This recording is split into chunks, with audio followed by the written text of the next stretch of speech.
Olá, amigos do canal Histórias Impressionantes. Sejam muito bem-vindos a mais uma jornada que vai mexer com a sua cabeça e com o seu coração. Hoje eu tenho uma história que é daquelas que a gente não acredita que pode ser real, mas que, infelizmente, acontece. Imagine a alegria indescritível de ter seu bebê nos braços pela primeira vez, sentir aquele cheirinho de recém-nascido, ver aqueles olhinhos se abrindo para o mundo. E a dor dilacerante poucas horas depois, ao descobrir que ele simplesmente desapareceu, sumiu, sem deixar rastros. É exatamente isso que vamos explorar hoje. O mistério do berço vazio, um caso chocante que até hoje ecoa nos corredores de um hospital. Se você adora histórias que te fazem questionar tudo, que te prendem do início ao fim, já deixa o seu like e se inscreve no canal, porque o que vem por aí é de arrepiar. Nossa história começa com Ana e Pedro, um jovem casal de classe média, vivendo em uma cidade grande no interior de São Paulo. Eles eram o retrato da felicidade. Casados há 5 anos, haviam passado por muitas dificuldades para conseguir engravidar. Meses de tratamentos, esperas ansiosas, frustrações, até que finalmente a notícia veio. Ana estava grávida, e não era uma gravidez qualquer, era a gravidez do tão sonhado Léo. O nome, escolhido a dedo, significava leão, um símbolo de força e coragem, qualidades que eles sabiam que o pequeno precisaria para enfrentar a vida. O Hospital Santa Clara, onde Ana daria à luz, era conhecido por sua excelência. Moderno, com uma equipe médica renomada e um berçário que parecia saído de um conto de fadas, todo decorado com nuvens e estrelas. Ana e Pedro visitaram o local várias vezes, imaginando Léo ali, seguro e protegido. A cada ultrassom, a cada chute na barriga, o amor por Léo crescia, preenchendo cada canto da casa e dos seus corações. Finalmente, o grande dia chegou. Um parto tranquilo, sem complicações. Léo veio ao mundo com um choro forte e saudável, pesando pouco mais de 3 quilos, com os cabelos escuros da mãe e os olhos azuis do pai. Ana e Pedro se emocionaram ao segurá-lo pela primeira vez. Era o momento mais feliz de suas vidas. Após as primeiras horas de contato pele a pele, Léo foi levado para o berçário, como de praxe, para os cuidados iniciais e para que Ana pudesse descansar um pouco. Pedro, exausto, mas radiante, foi para casa tomar um banho e pegar algumas coisas, prometendo voltar logo cedo. Ana adormeceu com um sorriso no rosto, embalada pela felicidade e pelo cansaço. A última imagem em sua mente era a do pequeno Léo, enrolado em sua manta, dormindo tranquilamente no berçário sob o olhar atento das enfermeiras. Mas o que era para ser uma noite de descanso e paz transformou-se no pior pesadelo de suas vidas. Por volta das 4 da manhã, Ana acordou sobressaltada. Uma sensação estranha, um vazio no peito, a fez levantar. Ela precisava ver Léo, precisava sentir que ele estava ali. Com passos lentos e ainda um pouco grogues pelo efeito da anestesia, ela caminhou até o berçário. A luz era suave, e algumas enfermeiras se moviam silenciosamente entre os berços. Ana procurou o berço de Léo, o que estava mais próximo da janela, com a pequena plaquinha de identificação. Mas ao se aproximar, o coração dela gelou. O berço estava vazio. Vazio. Ela piscou, achando que estava sonhando, que a visão estava embaçada. Não, não podia ser. Ela esfregou os olhos e olhou novamente.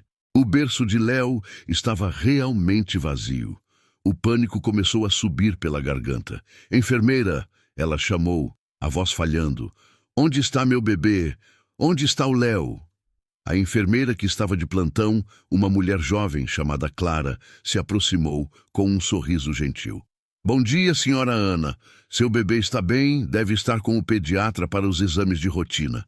Mas Ana sabia que não era hora de exames. Léo havia acabado de ser levado para o berçário. Ela insistiu, a voz agora embargada pelo desespero. Não, ele não está. O berço está vazio. Meu bebê sumiu. O sorriso da enfermeira Clara desapareceu. Ela olhou para o berço, depois para Ana, e o pânico começou a se espalhar pelo berçário. Em poucos minutos, o hospital, antes silencioso, estava em polvorosa. Médicos, enfermeiras, seguranças, todos procurando por Léo. Mas ele não estava em lugar nenhum. O pequeno Léo havia desaparecido. A notícia do sumiço de um recém-nascido em um hospital de renome se espalhou como fogo. Em poucas horas, a polícia já estava no local e o caso foi parar nas mãos da inspetora Helena Costa. Helena era uma mulher de meia idade, com uma carreira impecável. Seus olhos, embora cansados, tinham um brilho de inteligência e uma empatia que a tornava diferente dos outros policiais. Ela sabia que, em casos como esse, o tempo era crucial. Cada minuto que passava diminuía as chances de encontrar o bebê. Helena começou a investigação de forma metódica. Primeiro, conversou com Ana e Pedro, que estavam em choque, mal conseguindo formular frases. A dor deles era palpável e Helena sentiu um aperto no peito. Depois, a equipe do hospital. O Dr. Almeida, diretor do hospital, parecia mais preocupado com a reputação da instituição do que com o bebê desaparecido. Ele garantiu que todos os protocolos de segurança foram seguidos, que o berçário era uma fortaleza. Enquanto a máquina da investigação se movia, com a inspetora Helena e sua equipe vasculhando cada canto do hospital, Ana e Pedro viviam um inferno particular. Eles se recusavam a deixar o Santa Clara. O quarto de Ana, antes um refúgio de alegria, agora era uma cela de desespero. Dia após dia, noite após noite, eles permaneciam ali como sentinelas de uma dor que parecia não ter fim. Ana, com o corpo ainda se recuperando do parto, sentia uma dor fantasma nos braços, o peso ausente de Léo. Cada choro de bebê vindo do berçário, cada porta que se abria no corredor, era uma pontada de esperança seguida por um mergulho ainda mais profundo na angústia. Pedro, antes o pilar de força, agora se via consumido pela impotência. Ele observava a esposa definhar e a cada minuto, sem notícias de Léo, sentia-se mais distante dela, mais isolado em sua própria dor. A tensão entre eles era palpável, uma mistura de desespero, culpa e a exaustão que corroía a alma. Eles mal se falavam, cada um preso em seu próprio labirinto de sofrimento, mas unidos por um fio invisível de esperança e pelo vazio deixado por seu filho. A presença deles ali, constante e silenciosa, era um lembrete doloroso para toda a equipe do hospital e um combustível para a inspetora Helena, que via naqueles olhos marejados a urgência de cada segundo. As câmeras de segurança foram o primeiro ponto de investigação. No entanto, para a surpresa de todos, as imagens do corredor que levava ao berçário estavam corrompidas, com falhas justamente no período em que Léo desapareceu. Coincidência? Helena não acreditava em coincidências. A enfermeira Clara, que estava de plantão, foi uma das primeiras a ser interrogada. Ela parecia genuinamente abalada, chorava ao falar de Léo, e seu álibi era sólido. Ela estava no berçário o tempo todo, cuidando de outros bebês. Ela descreveu a rotina, os poucos pais que visitaram os bebês durante a madrugada, mas nada que pudesse levar a uma pista. No entanto, Helena notou algo estranho em Clara. Uma espécie de nervosismo contido, um olhar que desviava quando certas perguntas eram feitas. Seria apenas o estresse da situação ou havia algo mais? Enquanto a equipe de Helena vasculhava cada canto do hospital, uma pequena pista surgiu de onde menos se esperava. Dona Lúcia, uma senhora de mais de 60 anos que trabalhava na limpeza do hospital há décadas, se aproximou de Helena com a voz trêmula. Inspetora, eu vi uma coisa estranha. Era tarde, quase de madrugada. Eu estava limpando o corredor de serviço, lá nos fundos, sabe? E vi uma mulher. Ela estava com um uniforme de enfermeira, mas não era um dos nossos, e carregava uma bolsa grande, muito grande para uma enfermeira. A informação foi inicialmente descartada pelos outros investigadores como divagações de uma idosa. Mas Helena, com sua intuição aguçada, anotou o detalhe. Uniforme de enfermeira, mas não um dos nossos. Isso era peculiar. Com as pistas no hospital se esgotando, Helena decidiu investigar o círculo familiar de Ana e Pedro. Em casos de sequestro de bebês, muitas vezes o culpado está mais próximo do que se imagina. Foi assim que ela conheceu Mariana, a irmã mais nova de Ana. Mariana e Ana tinham uma relação complicada. Desde a adolescência havia uma certa rivalidade, alimentada por ciúmes e antigas mágoas. Mariana, por exemplo, sempre invejou a facilidade com que Ana conseguia as coisas, enquanto ela mesma lutava para ter sucesso na vida.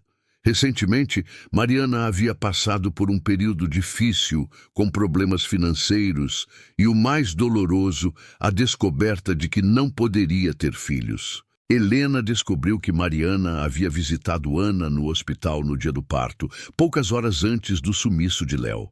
Ela parecia distante, quase fria, e saiu rapidamente, alegando que não se sentia bem. Poderia ser inveja? Desespero por um filho?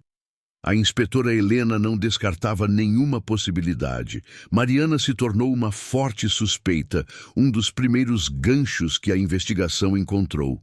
Para equilibrar a balança, Helena também investigou Pedro. Ele era um homem de negócios, com uma empresa de médio porte.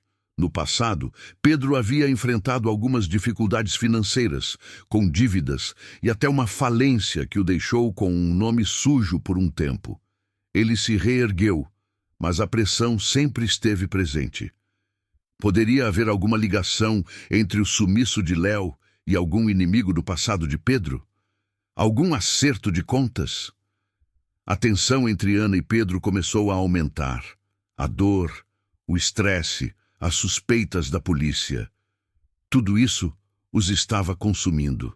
Eles se amavam, mas a situação era insuportável. Ana começou a questionar Pedro e Pedro, por sua vez, se sentia injustiçado. O casamento deles, antes tão sólido, começou a mostrar rachaduras. A investigação parecia estagnada. As suspeitas sobre Mariana e Pedro não levavam a lugar nenhum. As câmeras de segurança continuavam sendo um beco sem saída. Foi então que Helena decidiu revisitar a pista da Dona Lúcia. Uniforme de enfermeira, mas não um dos nossos. Esse detalhe não saía da cabeça dela. Helena sentia que havia algo mais, uma peça faltando no quebra-cabeça. Ela chamou Dona Lúcia novamente, desta vez para uma conversa mais aprofundada, longe dos olhares céticos de outros policiais. Dona Lúcia, com sua simplicidade e observação aguçada, acrescentou um detalhe crucial. A mulher, ela não parecia confortável com o uniforme. Era como se não fosse dela, sabe? E ela evitava olhar para a câmera do corredor de serviço, como se soubesse exatamente onde ela estava. Essa informação fez um clique na mente de Helena. Se a mulher sabia onde estava a câmera, ela conhecia o hospital. E se o uniforme não era dela, talvez fosse de alguém que ela conhecia ou que ela havia tomado emprestado. A inspetora então voltou sua atenção para o Dr. Almeida, o diretor do hospital. Ele havia sido excessivamente protetor com a imagem da instituição, quase a ponto de parecer que estava escondendo algo. Helena notou que ele sempre desviava o assunto quando a conversa chegava aos detalhes da segurança interna ou ao histórico de funcionários. Seria possível que o próprio Dr. Almeida estivesse envolvido ou que estivesse acobertando alguém de dentro do hospital para proteger a reputação da sua fortaleza? E a enfermeira Clara, a jovem enfermeira que estava de plantão no berçário. Ela parecia tão abalada, tão inocente, mas Helena se lembrou daquele nervosismo contido, daquele olhar que desviava. Poderia Clara ter um motivo oculto? talvez um segredo pessoal que a ligasse a alguém de fora ou até mesmo a alguém de dentro do hospital, alguém que ela estivesse protegendo. A mente de Helena começou a traçar novas conexões, novas possibilidades, e a teia de mistérios se tornava cada vez mais densa. Helena decidiu aprofundar a investigação sobre o Dr. Almeida. Descobriu que, anos atrás, antes de assumir a direção do Santa Clara, ele havia sido alvo de uma investigação interna em outro hospital por negligência em um caso de segurança de pacientes. O caso foi abafado e ele saiu ileso, mas a mancha em seu histórico era real. Isso o tornaria capaz de acobertar um crime para proteger sua carreira e o hospital. Ao mesmo tempo, uma nova figura emergiu nos bastidores do Santa Clara. O Dr. Roberto, chefe de cirurgia e um antigo rival do Dr. Almeida. Roberto e Almeida tinham uma história de desavenças profissionais, competindo pela mesma posição de diretor anos atrás. Roberto, um homem ambicioso e de temperamento forte, nunca escondeu seu descontentamento com a gestão de Almeida. Ele tinha acesso a todas as áreas do hospital e, mais importante, conhecia as falhas do sistema de segurança como a palma da sua mão. Poderia ele ter orquestrado o sumiço do bebê para desmoralizar Almeida e, finalmente, tomar seu lugar?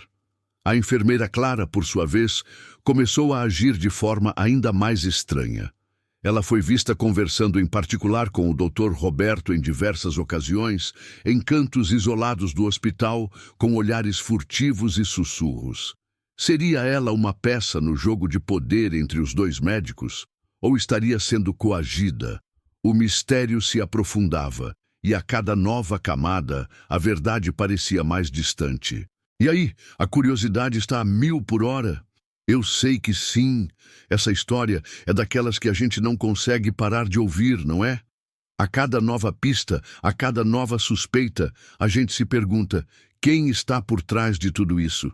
Se você está tão envolvido quanto eu nessa trama e não quer perder nenhum detalhe do que está por vir, faz o seguinte: deixa o seu like aqui no vídeo, se inscreve no canal se ainda não for inscrito para não perder as próximas histórias e me conta nos comentários qual a sua teoria. Quem você acha que é o culpado? Eu quero muito saber a sua opinião. Agora voltemos à história. A pressão sobre o Dr. Almeida crescia a cada dia. A mídia, faminta por detalhes, cercava o hospital e a reputação da instituição despencava. Helena observava como Almeida, em vez de focar na busca pelo bebê, parecia mais empenhado em controlar a narrativa. Ele organizou coletivas de imprensa onde minimizava o incidente, falava em falha isolada e medidas corretivas, mas nunca mencionava o nome de Léo. Para Helena, isso era um sinal claro de que ele estava mais preocupado em proteger seu império do que em encontrar uma criança desaparecida. Dr. Roberto, por sua vez, não perdia uma oportunidade de alfinetar o diretor. Em reuniões de equipe, ele questionava abertamente os protocolos de segurança, sugerindo que certas falhas só acontecem quando há complacência na liderança. Helena notou que durante essas discussões acaloradas, a enfermeira Clara estava sempre presente, observando tudo com uma intensidade quase perturbadora. Ela parecia uma peça-chave nesse tabuleiro de xadrez, mas seu papel ainda era incerto. Estaria ela informando Roberto sobre os movimentos de Almeida, ou estaria sendo usada por ele? A inspetora Helena, com sua experiência, sabia que a verdade muitas vezes se esconde nos detalhes mais banais. Ela pediu a Dona Lúcia, a senhora da limpeza, para refazer o trajeto exato que ela fizera na noite do sumiço. Dona Lúcia, com sua memória afiada, descreveu cada passo, cada porta, cada canto. Ao passar por uma sala de descanso de funcionários, Dona Lúcia parou. Aqui, inspetora. Eu me lembro que a porta estava entreaberta e eu ouvi um barulho estranho vindo de dentro, um tipo de choro abafado. Mas eu pensei que era só uma enfermeira cansada, sabe? E continuei meu trabalho. Um choro abafado? Helena sentiu um arrepio. A sala de descanso era um local de acesso restrito, longe das câmeras principais. Quem estaria ali e por que um choro abafado? E por que Dona Lúcia não mencionou isso antes? O mistério se aprofundava, e a cada nova revelação, a teia de intrigas se tornava mais complexa. Helena, acompanhada de sua equipe, dirigiu-se imediatamente à sala de descanso dos funcionários. O local era pequeno, com alguns sofás velhos, uma cafeteira e armários individuais. Não havia câmeras ali, o que o tornava um ponto cego perfeito. A inspetora examinou o ambiente meticulosamente. Não havia sinais de arrombamento nem de luta. Tudo parecia em ordem, limpo, como se nada tivesse acontecido. Mas Helena sabia que as aparências podiam enganar. Dona Lúcia, a senhora se lembra de mais algum detalhe sobre o barulho? Perguntou Helena. Era um choro, mas não um choro normal de bebê, sabe? Era como se estivesse sendo contido.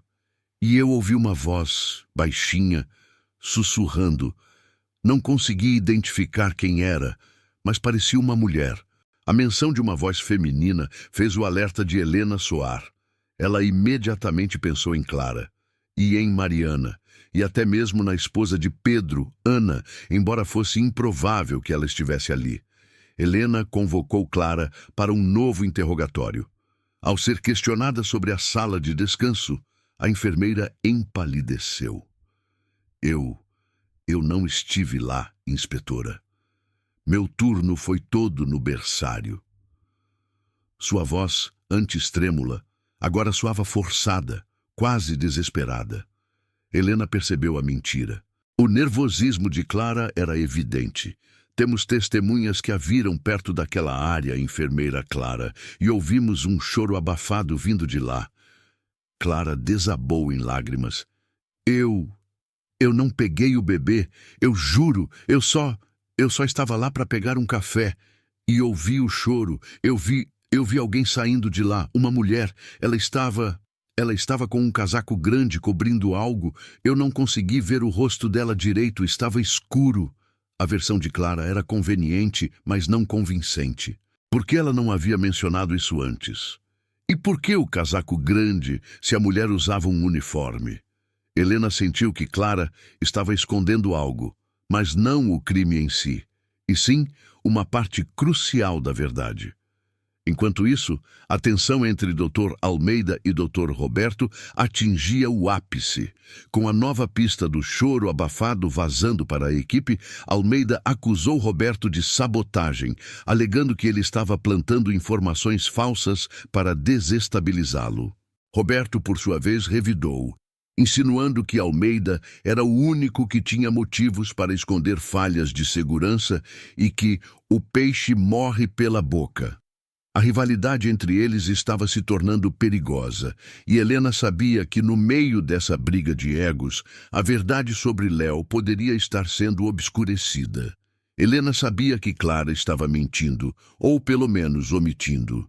Ela decidiu usar uma tática diferente. Em vez de pressionar, ela ofereceu uma saída. Enfermeira Clara, eu sei que você está com medo. Mas se você estiver protegendo alguém, ou se estiver sendo ameaçada, é melhor falar agora. Sua carreira e talvez sua liberdade dependem disso. Clara, exausta e com os nervos à flor da pele, finalmente cedeu. Eu não posso falar, eu prometi, mas não fui eu quem pegou o bebê. Eu juro, eu só ajudei a esconder. Ajudou a esconder? Helena sentiu um choque. Esconder quem? Ou o quê? O bebê. E a mulher, sussurrou Clara, os olhos marejados. Ela é minha irmã, Sofia. Ela estava desesperada. Ela me pediu ajuda. Disse que precisava de dinheiro, que estava sendo chantageada. Eu não sabia que era para pegar um bebê. Eu só a vi com o bebê na sala de descanso, e ela me pediu para distrair a segurança, para apagar as luzes do corredor. Eu fiz isso. Eu juro que não sabia o que ela ia fazer. A revelação de que Sofia, a ex-funcionária demitida, era irmã de Clara, a enfermeira de plantão, trouxe uma nova dimensão ao caso. A mulher com o casaco grande e o uniforme que não era dos nossos de Dona Lúcia faziam sentido. Sofia usou o uniforme antigo do hospital e Clara, sua irmã, a ajudou a se mover sem ser detectada, manipulando as luzes e as câmeras. Mas se Sofia era a executora, quem era o mandante? E por que Sofia estava sendo chantageada? A inspetora Helena sentiu que estava perto de desvendar o mistério, mas a cada resposta, novas perguntas surgiam. A teia estava se apertando, e o próximo passo seria confrontar Sofia, agora com a confissão de sua própria irmã. Com a confissão de Clara em mãos, a inspetora Helena e sua equipe agiram rapidamente para localizar Sofia. Ela foi encontrada em um pequeno apartamento em um bairro modesto, vivendo de forma precária, exatamente como Dona Lúcia havia descrito. Ao ser confrontada, Sofia, inicialmente, tentou manter a pose, negando qualquer envolvimento. Mas Helena, com a frieza de quem já havia visto de tudo, apresentou a ela a confissão de Clara. Sua irmã nos contou tudo, Sofia. Ela confirmou sua presença na sala de descanso, o choro do bebê e como você a coagiu a ajudar. Agora, a única coisa que você pode fazer para se ajudar é nos dizer quem a chantageou. Quem é o mandante por trás de tudo isso? Sofia desabou. As lágrimas que Clara havia derramado pareciam ser apenas um prelúdio para o desespero de Sofia.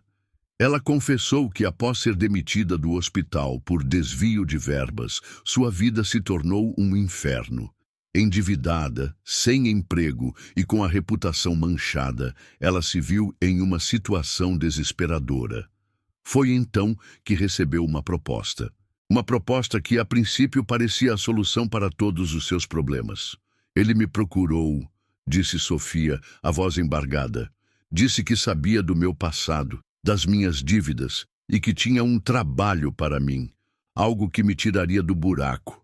Eu não sabia que era para pegar um bebê. Ele só disse que era para transferir um pacote de um lugar para outro dentro do hospital, sem levantar suspeitas, e que eu deveria usar um uniforme antigo para não ser reconhecida. A descrição do mandante por Sofia era vaga, mas consistente com a de Clara. Uma pessoa importante, com acesso a todas as áreas e que tinha um jeito de andar peculiar. Sofia não sabia o nome completo, apenas o apelido que ele usava nos contatos: o Corvo. Ele se comunicava apenas por mensagens encriptadas e encontros rápidos em locais públicos, sempre disfarçado. Helena sentiu que estava perto, mas a figura do Corvo ainda era um mistério. Quem seria essa pessoa tão calculista e com tanto poder para orquestrar um plano tão audacioso? E qual seria o motivo por trás de tudo isso? A inspetora Helena, com as informações de Sofia, começou a cruzar dados. O Corvo era um apelido que remetia a algo sombrio, mas também a inteligência e observação. Ela revisou todos os funcionários e ex-funcionários do hospital com alguma característica física peculiar ou que tivessem acesso privilegiado.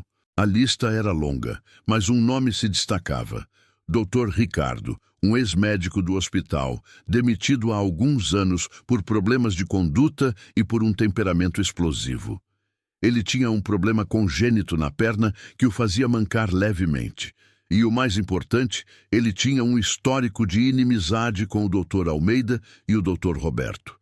Dr. Ricardo havia sido um brilhante cirurgião, mas sua ambição desmedida e sua falta de ética o levaram à ruína. Ele culpava o Dr. Almeida por sua demissão, alegando que foi uma conspiração para tirá-lo do caminho. E com o Dr. Roberto, a rivalidade era ainda mais antiga, vinda dos tempos de faculdade. Helena confrontou o Dr. Ricardo. Ele, ao contrário de Sofia, não desabou. Pelo contrário, ele riu, um riso frio e calculista. Finalmente, inspetora, pensei que nunca chegariam a mim. Sim, eu sou o Corvo. E sim, eu orquestrei tudo. O motivo de Dr. Ricardo era ainda mais complexo do que Helena imaginava. Não era apenas vingança contra Almeida e Roberto. Era algo muito mais profundo e doentio. Ele havia perdido a licença médica e, com ela, a única coisa que realmente amava: a medicina. Ele queria provar que era mais inteligente, mais capaz do que todos eles. E o sumiço de Léo era apenas o primeiro passo de um plano muito maior. Eu queria mostrar a eles, disse Dr. Ricardo, com os olhos brilhando de uma loucura contida, que o sistema deles é falho, que a segurança deles é uma piada, que eles são incompetentes e que eu, mesmo sem uma licença, sou capaz de manipular todos eles como peões em um tabuleiro de xadrez. Mas o que ele faria com o bebê? Essa era a pergunta que atormentava Helena. Dr. Ricardo revelou que Léo não estava com ele. Ele havia vendido o bebê. A palavra vendido ecoou na sala de interrogatório como um trovão. Helena não podia acreditar. Dr. Ricardo, com sua mente doentia, havia transformado um bebê em uma moeda de troca. Ele revelou que havia vendido Léo para um casal rico e sem escrúpulos, que não podia ter filhos e que estava disposto a pagar uma fortuna por um bebê saudável e sem histórico. Ele forneceu o endereço e os nomes com um sorriso de satisfação. Helena e sua equipe correram para o endereço. A casa era uma mansão luxuosa em um condomínio fechado. O casal, ao ser confrontado, tentou negar, mas a presença da polícia e a menção do nome de Dr. Ricardo os fez confessar. Léo estava lá, seguro, sendo cuidado por uma babá. E então o momento que Ana e Pedro esperavam finalmente chegou. Léo foi trazido até eles. Quando Ana o viu, pequeno e indefeso nos braços da babá, um grito abafado de alívio e desespero escapou de sua garganta. As pernas falharam e Pedro a segurou, enquanto as lágrimas que pareciam ter secado em seu corpo durante aqueles dias de agonia jorraram incontrolavelmente. Ela estendeu os braços, trêmulos, e a babá, com delicadeza, entregou Léo.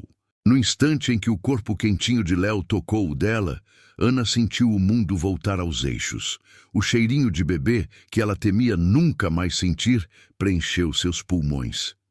Ela o apertou contra o peito, beijando seus cabelos, seu rostinho, murmurando palavras de amor e perdão.